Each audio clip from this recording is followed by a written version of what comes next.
Good evening from the KTN News Center on this first day of September 2014. Now, tonight, we shall be talking about the biometric registration of public servants and how vital that exercise is to solving the public wage bill problem once and for all. We shall be talking to Asano from the Ministry of Devolution and Planning, as well as David Owiro from the Institute of Economic Affairs. Well, that is a discussion that will seek to answer some of the questions that you may have. Plus, tonight, we will tell you why the referendum push is now a three-horse race. You're watching KTN Prime. Thank you for joining us. Our sign language interpreter at the bottom end of your screen is Maresha Owiti. I'm Linda Ogutu. And I'm Ben Kitili. Thank you for staying with us on the program. These are the top stories tonight.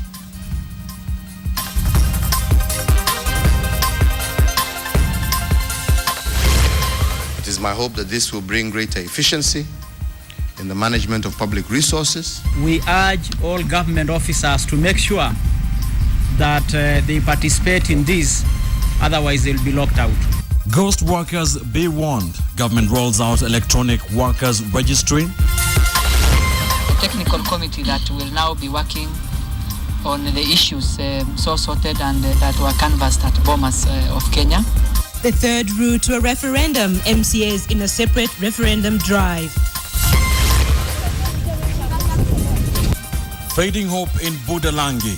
The search for missing bodies enters day 3. And Deputy President William Ruto's trial in The Hague resumes.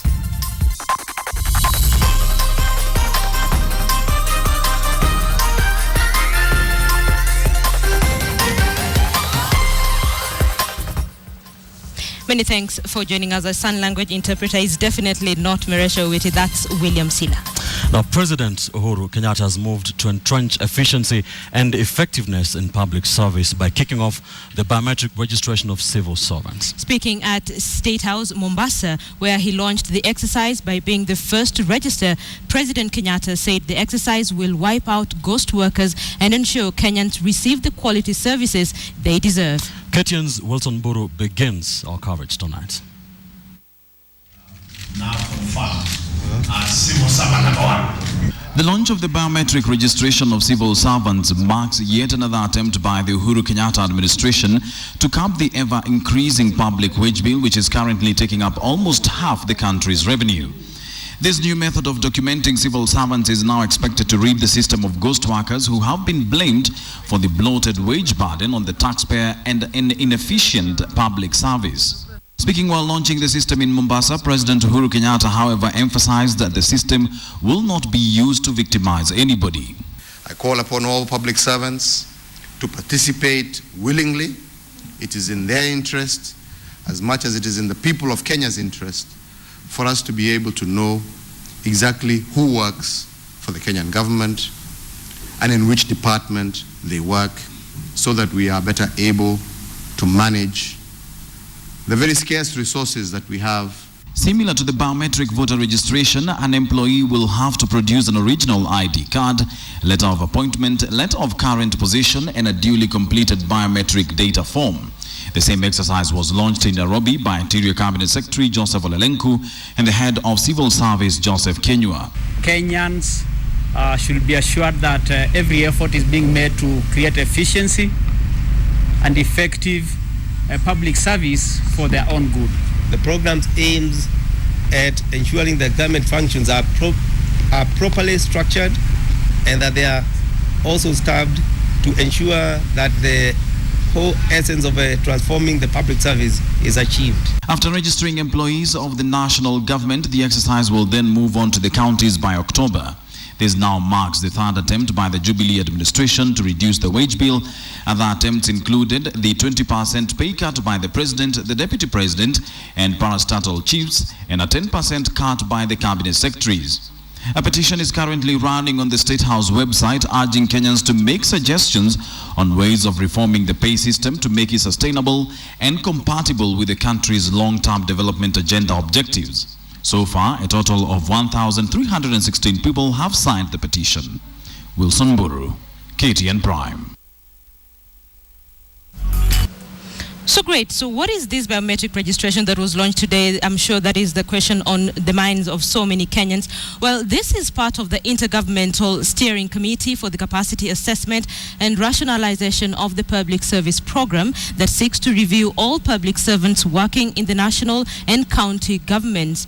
CAP's program is a joint initiative of the national and the county governments. Well, the overall objective of the program is to align government structures, processes and programs to enhance efficiency and effectiveness in public service delivery in line with the Constitution of Kenya 2010 and Kenya's Vision 2030. Now, by carrying out the biometric registration, the government hopes to use unique physiological characteristics to identify civil servants. Unique identifiers include fingerprints, facial outline, hand geometry, voice waves, DNA and signatures. Well, all public servants working in ministries, departments and agencies at the national and county governments will be required to physically present themselves at the identification centers. To register, the public servants are required to present an original national ID card, a completed biometric data form, original academic and professional certificates, letter of first and current appointments, a current payslip and a birth certificate.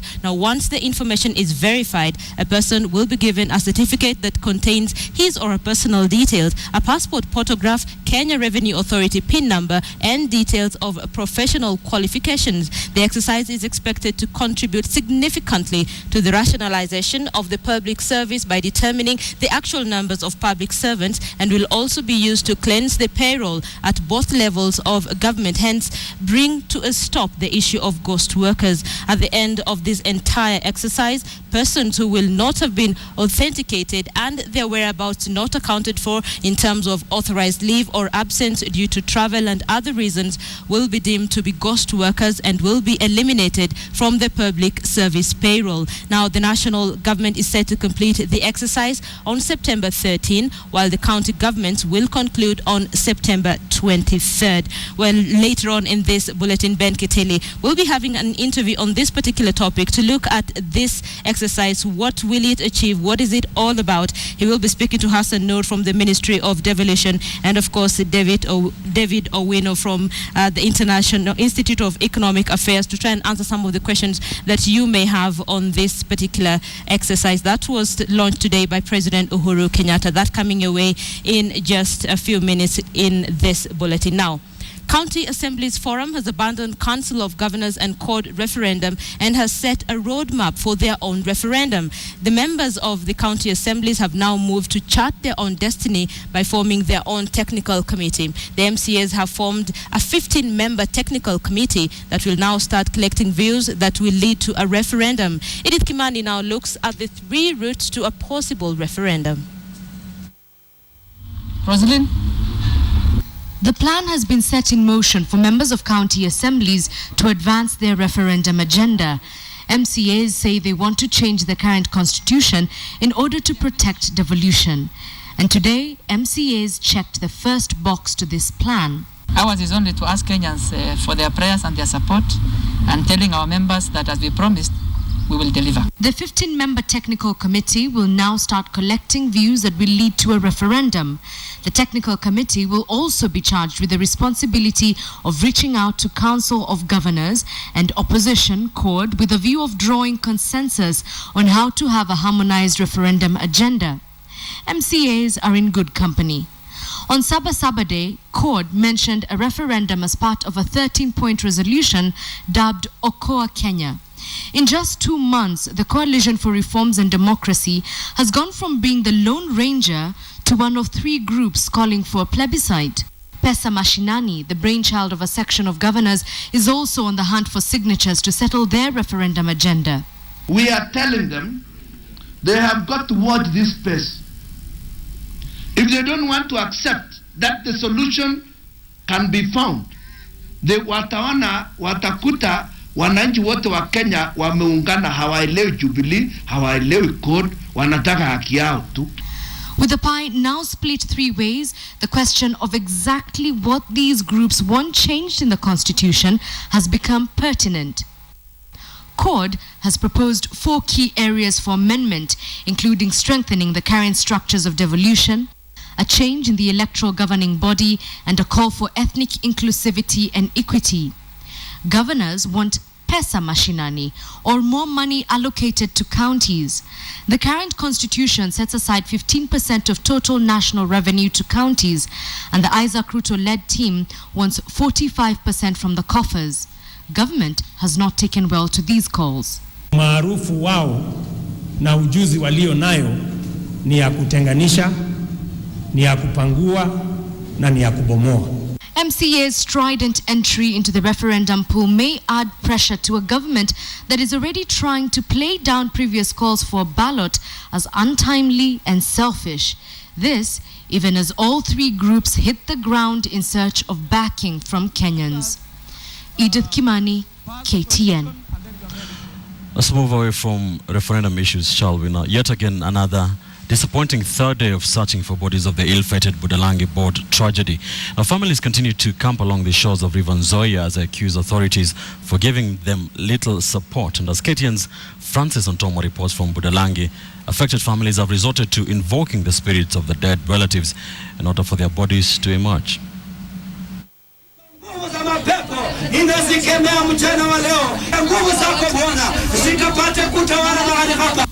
The scene will pass for something of a church crusade. Day 3 at Siginga, an emotional sermon is going on. Tens of family already in mournful mood. The place has been turned into a camping site as friends and relatives converge here from dawn to dusk. In the waters, an operation continues, one largely dominated by residents. Families here feel both the central government and the county government of Busia are giving lip service to these endeavors. Imetubidi sisi ambao tunafanya hapa fairing tuchukue watu wetu, watu nane saizi wako baharini wanatafuta. The desperate situation goading families to seek alternative avenues. The Banyala traditions offers that should a situation of this ilk happen, then survivors of this tragedy need to reach out to the spirits of the dead. Consequently, it is race against time as families move in, calling names of those believed to be still lying underwater. 17-year-old Ian Mwakira survived the tragedy, and off he lives in the search of souls of his mates. Katika kimila, wanapoenda kuwatafuta, ni lazima awe kwenye boat. Kwa maana wale vijana wale waliokufa ni marafiki zake, walikuwa marafiki zake wa karibu zaidi. Na wanaweza ni yeye pengine anaweza kufanya wawapate kwa njia ya haraka. Police officers stand from afar just gazing to the waters. It has been well over 48 hours, but nothing concrete coming forth. Residents move up and about using boats trying to locate the bodies. A large tree has fallen across the river, and desperately residents use simple ropes to pull it off for suspicion that the bodies might have been stuck here. Authorities yet again missing in action. Lake Victoria ni kubwa. Sasa boti tatu peke yake haiwezi kutafuta watu ikapata. The third day of desperation here at Siginga. The operation to retrieve bodies from the river continues, and not a scintilla of hope yet. Things have now whittled down to traditions as locals now dispatch their own to look for the dead. Francis Zontomwa, KTN, Siginga, Budalangi. Let's cross borders now. The ICC case against Deputy President William Ruto and former radio presenter Joshua Sang resumed today at The Hague amid uncertainty over witnesses. However, it emerged that the continuation of the trial remains uncertain as the prosecution has yet to know whether some 9 witnesses will be available. Today's session saw both sides give their status before the trial bench could give a go-ahead for the remaining witnesses to testify. Now, all 9 witnesses remaining in the Ruto Sang case may testify through video link from Nairobi from an undisclosed location. Versus William Samuel. Thank you very much. We are also linked with by video link to Nairobi, and we will take appearances from counsel who are on the other end of the video link. Please be careful to avoid mentioning the name of the witness while introducing yourselves. There is no need to introduce a witness at this stage.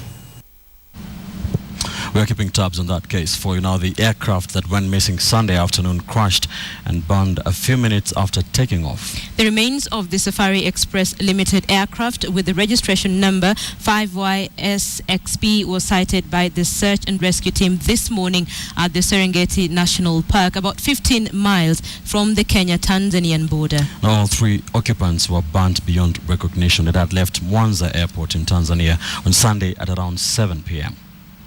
The Kenya Civil Aviation Authority has clarified that the aircraft, a Fokker F-27 MK500, was supposed to land at the Jomo Kenyatta International Airport at around 8:36 in the evening, that is last night.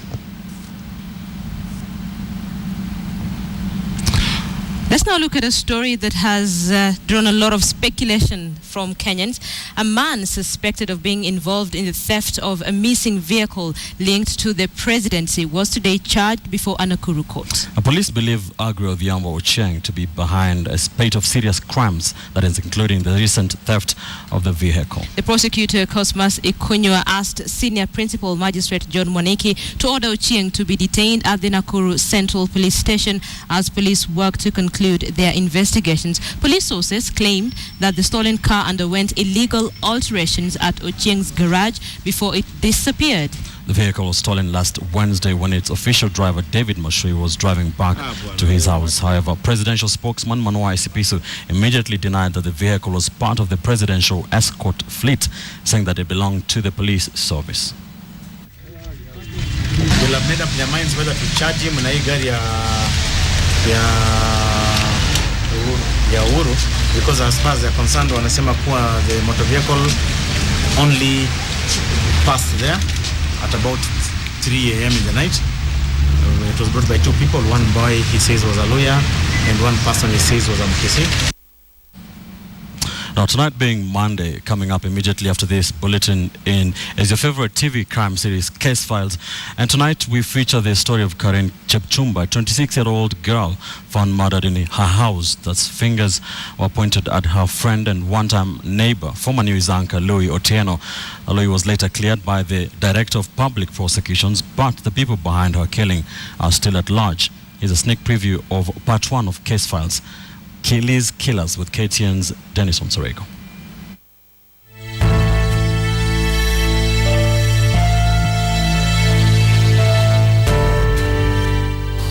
All I know is it didn't end properly for her.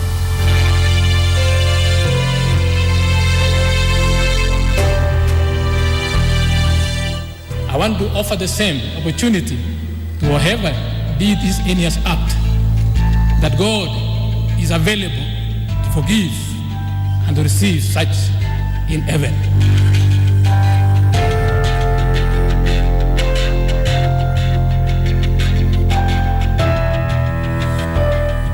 This was homicide. It was not suicide. It was not an accident.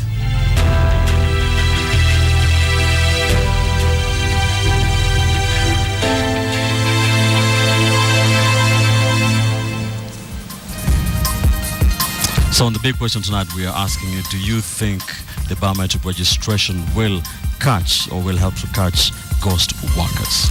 That is the objective of the government. Let us know what you think. You can tweet us at KTN Kenya, at Ben_Kitili, and at Linda Ogutu. And of course, we shall be talking immediately after this break. We shall be talking to Hassan from the Ministry of Devolution. And David Owegam, thank you for staying with us here on KTN Prime. Now, today, the President, Uhuru Kenyatta, did launch the biometric registration of public servants. Now, in studio, to just shed some more light on that, we bring in Hassan Noura, Senior Director at the Ministry of Devolution and Planning. Thank you for joining us, sir. And David Owiro from the Institute of Economic Affairs. Let me start with you, Director. How does the biometric registration seek to cleanse the payroll of ghost workers? And do you have a timeline for this? How soon do you expect to have this? I must say the biometric system that has just been launched today by His Excellency the President is a program that is intended to make sure that the ghost workers are removed from the payroll. But more importantly, I think this exercise has been made to make sure that we restructure and facilitate the transformation of the public service into a more efficient and effective public service that provides very efficient public service to its citizens and also which is result oriented. And I have no doubt the time frame for this program is the first phase is going to be from July. It's kicked off in July, sensitization and training program, which kicked off in July this year. And the first phase of data collection is going to end up in October. And within that time, we should have been able to capture enough data during that period. So October. Now, this program is part of the wider capacity assessment and rationalization of public service program, that is CAPS. Now, through this, or as a result of this program, are public servants going to lose their jobs? Public servants are not going to lose their jobs, but the more emphasis that we're going to put on this exercise is the competency and skills to be in line with the functions that people are doing. I think our emphasis more is about productivity. As you know very well, in 2010 we enacted a new constitution, which constitution demanded for a complete change of overhaul on how we deliver services. Our basic fundamental human rights have been enhanced, and for us to achieve this, we should be able to make sure that our services are restructured, our competence and skills are matched with the people who are doing the right job. That really is the core issue here, and it's not about people losing jobs. Okay. It's about making people more efficient than they have been. Now, obviously, this particular program is aimed towards making the governments, both the national and county governments, more efficient, and that has brought about the discussion about the public wage bill, which has been ongoing for the last 2 years or so. And let's now bring in David Owero from the Institute of Economic Affairs. David, do you think this is enough, to solve the problem of a ballooning public wage bill once and for all? Well, thank you for that question. I think, in our view at the Institute of Economic Affairs, when we look at the issue of the wage bill, the concern has been that we have inefficiency, particularly within the public service, that ends up costing the taxpayer a lot of money. And when you talk about fiscal consolidation in terms of how government spends its money, we argue that there could be better ways if we were to solve the inefficiency issues within the wage bill. And so one major concern has been the so-called ghost workers, which is a small subset of a big problem called the payroll fraud.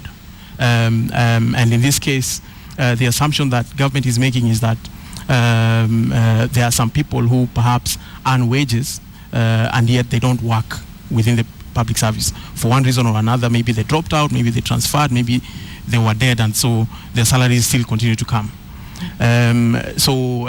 Obviously this is basically a head count in some sense. Though they are getting more data points for it, they're getting physical pictures and so on. But it's basically a head count, and that will go a long way in terms of us knowing the real numbers within the public sector, which is something that is important. From where you sit, do you think it will catch or rid the government or the payroll of ghost workers? No, it's one step perhaps in the bigger set of interventions that government needs to take. For instance, when we're talking about this issue of payroll fraud, remember that within the same system, there are people who earn salaries twice. There are people who, and they are workers, they're within the system and they earn salaries twice. There are people for whom do not work but they receive a paycheck. Perhaps they retired formally, but the payroll still has their details and money still comes. So this perhaps will address the so-called ghosts, those who are absent from work but are earning. But when it comes to now the issue of addressing the larger wage sector issues, dealing with issues of wage differentials within the public sector, talking about rationalizing the functions of government and whether this is the best or the most appropriate or efficient system that we have, I believe we still have a long way to go. But as has been stated, this is just one of the major things that the program is supposed to be doing. My concern is on the timelines and to what extent.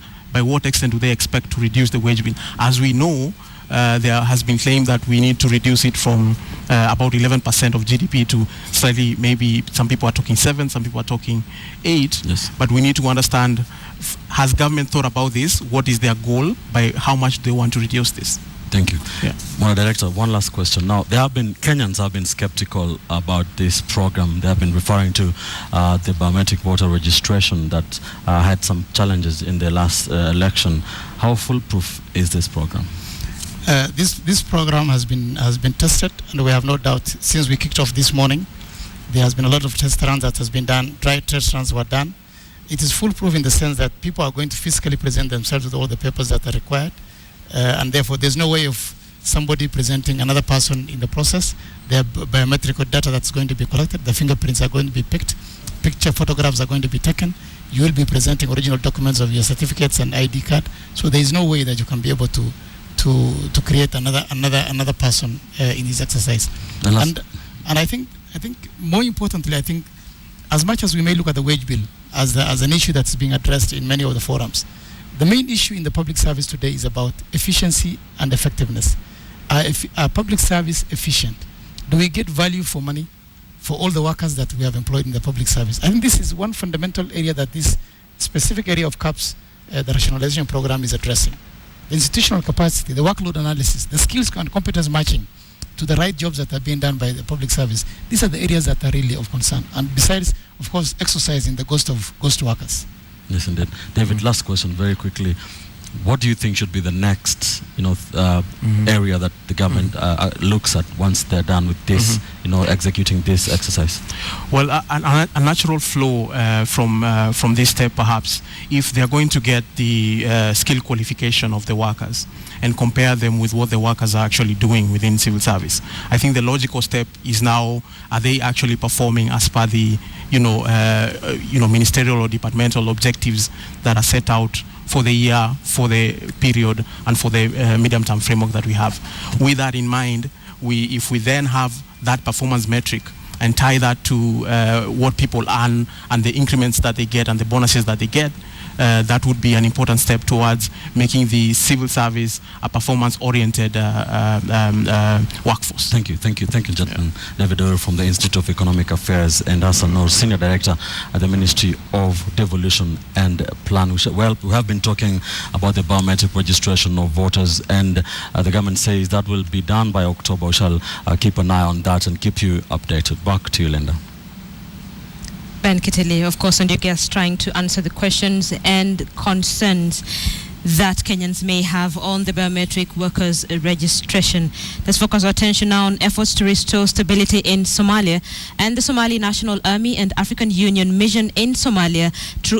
Those are Amisom troops have captured the town of Katunwar in southern Somalia. The takeover was rather peaceful, with residents seemingly welcoming the soldiers. The town was a key Al-Shabaab hideout. Take a look. It was one of the easier takeovers soldiers of the African Union mission in Somalia have had to endure. Amisom in particular employs a very powerful special force from Uganda, and this special force comes in with a lot of clinical results. There is nowhere we need to fire.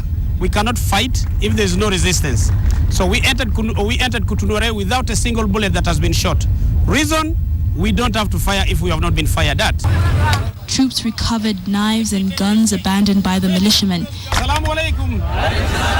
However, they err on the side of caution, given that the Al-Shabaab militia is a faceless organization that can easily disappear into the crowd.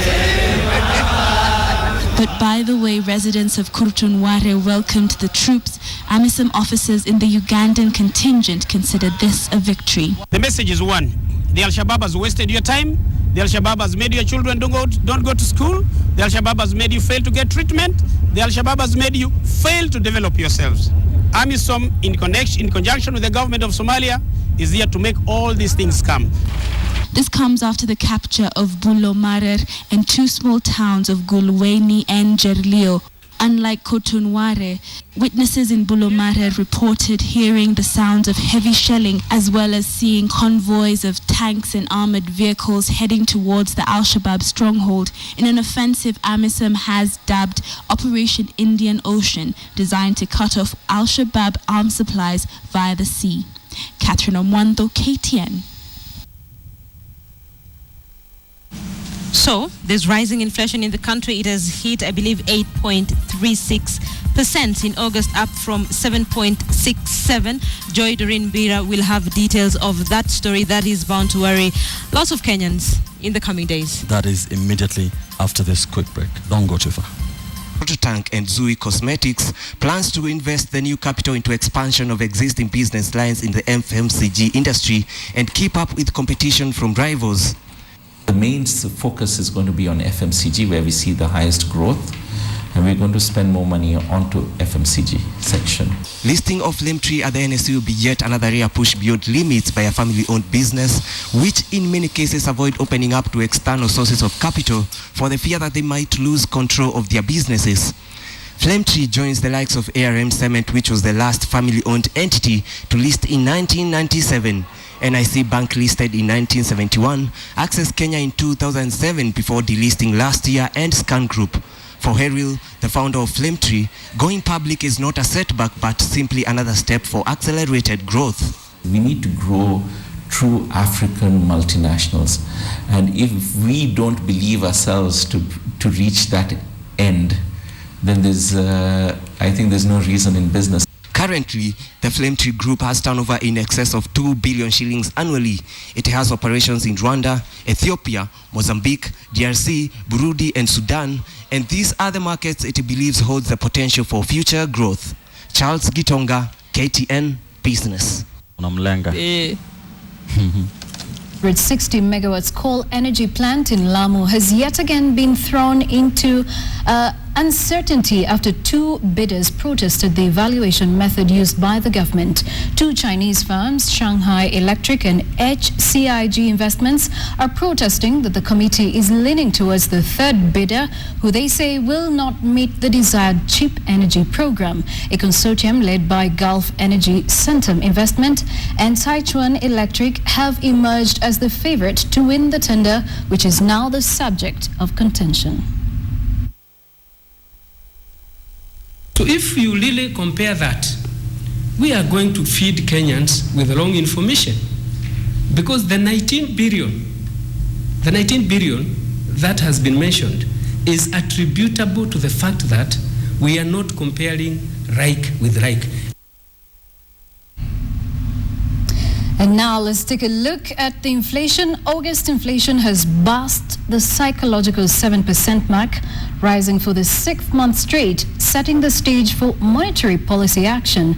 According to the Kenya National Bureau of Statistics, inflation hit 8.36% in August, up from 7.67% a month earlier. But this latest spike force Central Bank of Kenya into policy action. Adelaide Changole has more.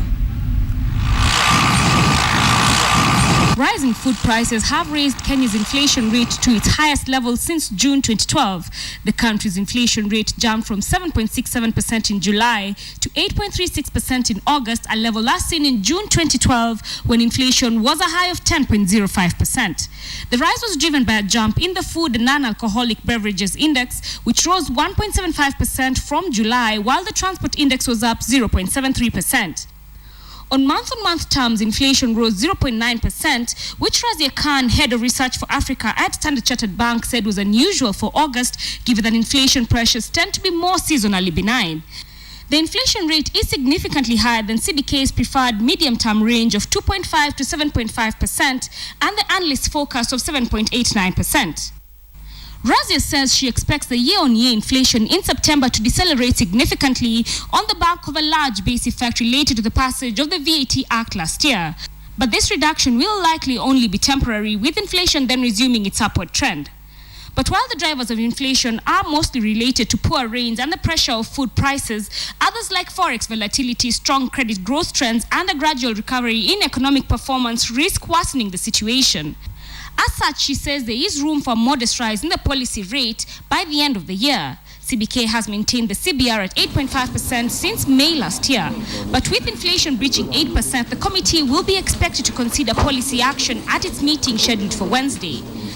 However, other analysts say the possibility of a rate adjustment is small, given the limited liquidity currently prevalent in the market, the weakening shilling that touched a 32-month low last week, and the government desire to see lending rates drop below 10% by the end of the year. Adelaide Changole, KTN Business. Now, the last time such an inflation spike was seen was in June 2012, and it doesn't seem to show any signs of going down. We'll now take a look at how the money market did perform. In rugby, Kenya Commercial Bank won the Prince Louis Sevens title in Nakuru after beating host Nakuru. That is 26 points to 10. Moses Wahisi captured the sights and sounds of the event that seems to attract a huge following from the rugby enthusiasts. Take a look. Day one. Obviously a fake priest getting ready to officiate a marriage that will last for 48 hours during the Prince Louis Sevens. I do. For richness and for poor. Yeah. To many, this marked the beginning of a fun-filled weekend in Nakuru.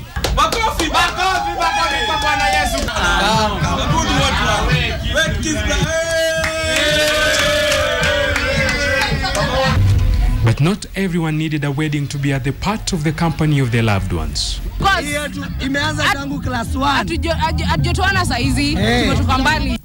With the rugby extravaganza on the pitch, some rugby hype fanatics had no clue of the game, but they were clearly welcomed in Nakuru.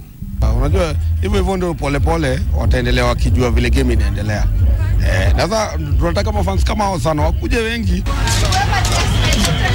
Beside the action-packed games on the field, of the pitch business was a level best. Pesa inaingia kwa sababu tunauziaga kama portion kama hii, kwetu tunauzaga 600, lakini kama hii tunauza 800 hapa.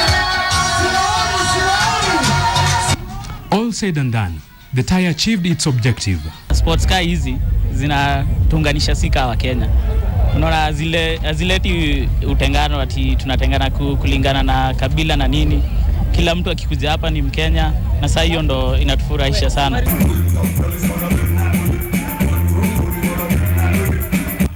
For those who missed the action on the pitch, KCB cruised to victory with a 26-10 scoreline past Nakuru.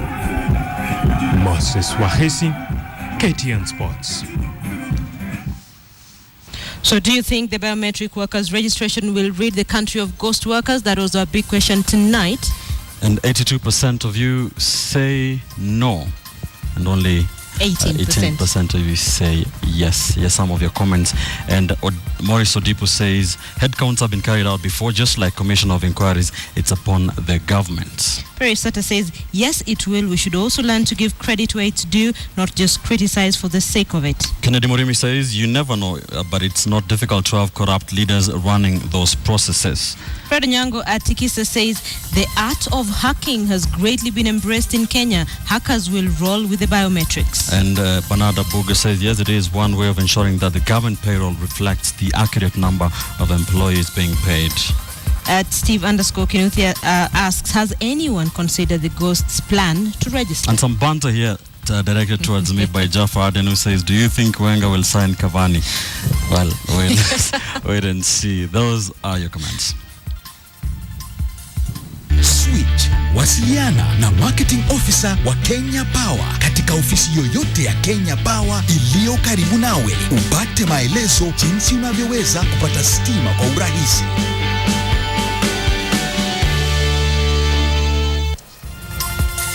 And that's all we have for you on this edition of KTN Prime. Many thanks for staying with us. Remember, Case Files begins immediately after this live news bulletin. My name is Ben Kitili. Have a wonderful night. On behalf of our sign language interpreter at the bottom end of your screen, William Silla, thank you so much for watching KTN Prime. We'll see you tomorrow. I'm Linda Ogutu.